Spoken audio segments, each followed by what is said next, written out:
Elderly taximan killed and wife injured in Westmoreland home invasion. Hi again and welcome. This is Links 007 TV News Report, and we'll be right back with the full details to come. Welcome to Links 007 TV News Report, providing you with the best in local and international news updates. This is a place where you can get the most reliable and informative news information. Links 007 TV News Report. Welcome back and thanks for joining us. This is Links 007 TV News Report.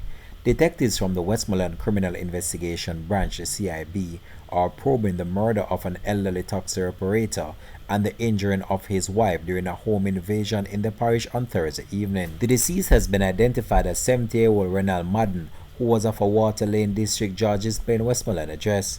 According to the Constabulary Communication Network, the CCN, around 6:30 p.m., the couple was at home when a lone gunman on a motorcycle came to the house and entered through an open door. The gunman subsequently entered the couple's bedroom and opened gunfire, hitting both of them. The shooter then escaped on the said motorbike.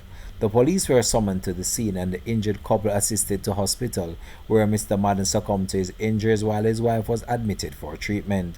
No motive has yet been established for the attack. The police investigation continues. This has been Links 007 TV News Report. Thanks for watching.